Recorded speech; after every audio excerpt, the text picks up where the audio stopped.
상업등기법은 회사의 법적 정보를 공시하고 이를 통해 거래의 안전과 법적 신뢰를 보장하기 위한 절차를 규정한 법입니다.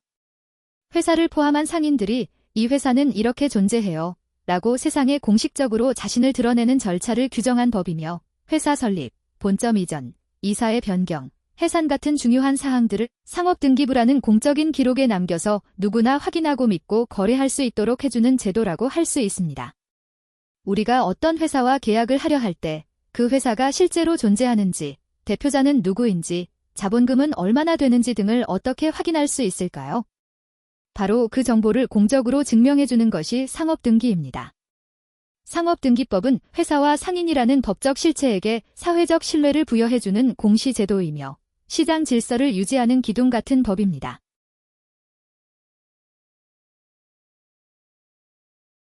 상업등기법은 총 5장으로 구성되어 있습니다.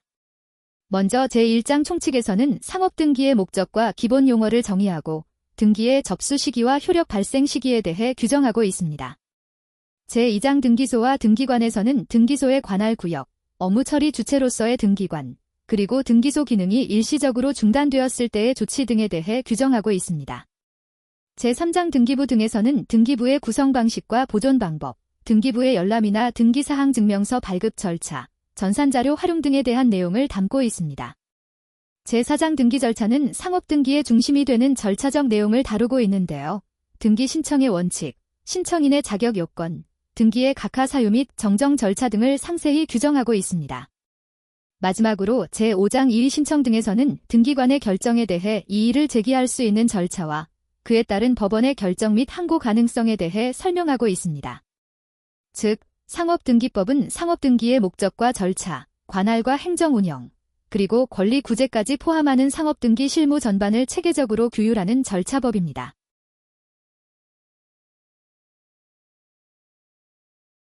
비송사건 절차법은 분쟁을 해결하는 재판이 아니라 분쟁이 아닌 사안에 대해 법원이 절차적으로 처리하는 사건을 규율하는 절차법입니다. 법의 보호나 확인을 요청하는 상황에 초점이 맞춰져 있으며 회사를 청산하는 과정에서 법원의 감독이 필요한 경우 신탁관리인을 선임해야 할 때 또는 상호 말소와 같은 등기 신청 등을 할 때 이러한 사건들은 모두 비송사건에 해당합니다.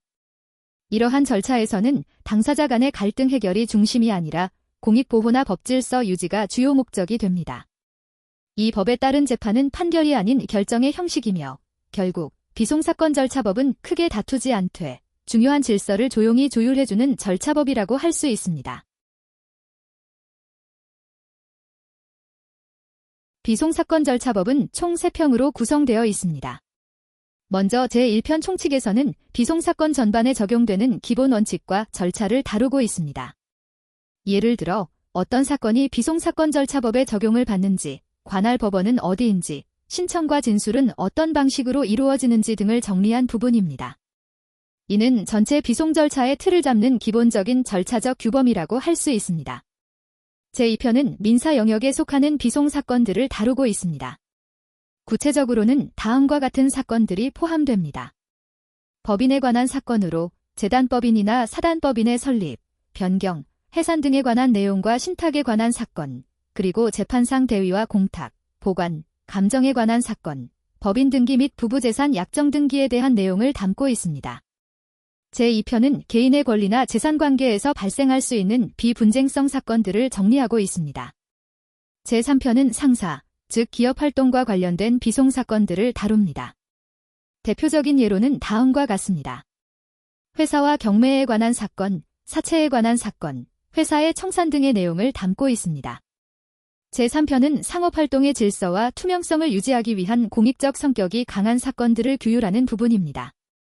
이처럼 비송사건 절차법은 총칙을 통해 절차의 틀을 마련하고 민사와 상사 영역을 구분하여 각 분야에서 분쟁이 아닌 사건들을 조용하고 정밀하게 다루는 절차를 규정하고 있습니다.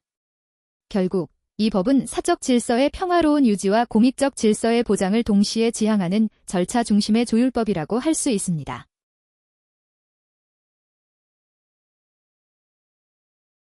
48번 문제입니다.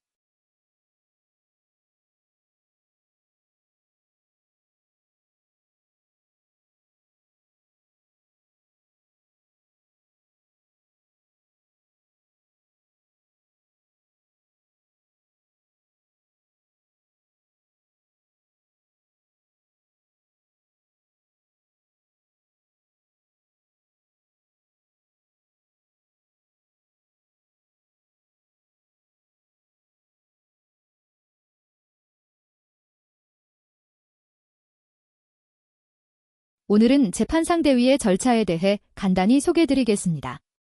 채권자가 채무자를 대신하여 제3채무자를 상대로 소송을 제기하기 위해서는 단순히 소를 제기하는 것만으로는 부족합니다.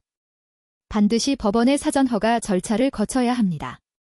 이 과정에서 적용되는 법과 절차의 특성이 일반 민사소송과는 조금 다르기 때문에 주의가 필요합니다.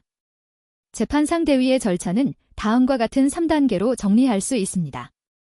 1단계는 재판상대위 허가 신청으로 채권자는 소송에 앞서 법원의 재판상대위 허가를 신청해야 합니다. 이 절차는 본안소송처럼 쌍방이 다투는 구조가 아니고 채권자의 일방적 신청에 대해 법원이 판단하는 비송적 절차이기 때문에 민사소송법이 아닌 비송사건절차법이 적용됩니다.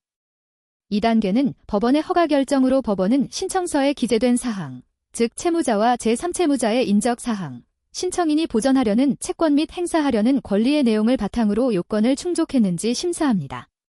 법원은 대위의 신청이 이유 있다고 인정한 경우에는 담보를 제공하게 하거나 제공하게 하지 아니하고 허가 여부를 결정합니다. 3단계는 본안 소송 제기로 법원의 허가가 있은 후에야 비로소 채권자는 채무자를 대신하여 제3채무자를 상대로 본안 소송을 제기할 수 있습니다. 이 본안 소송은 일반 민사소송 절차를 따르게 됩니다. 정리하자면 재판상대위는 단순한 민사소송이 아니라 법원의 사전 허가라는 비송 절차를 반드시 거쳐야 한다는 점에서 차별화되는 절차입니다. 이 구조를 정확히 이해하고 절차를 진행하는 것이 매우 중요하며 비송사건 절차법의 적용 배경과 요건 판단 기준에 대한 이해가 필요합니다. 감사합니다.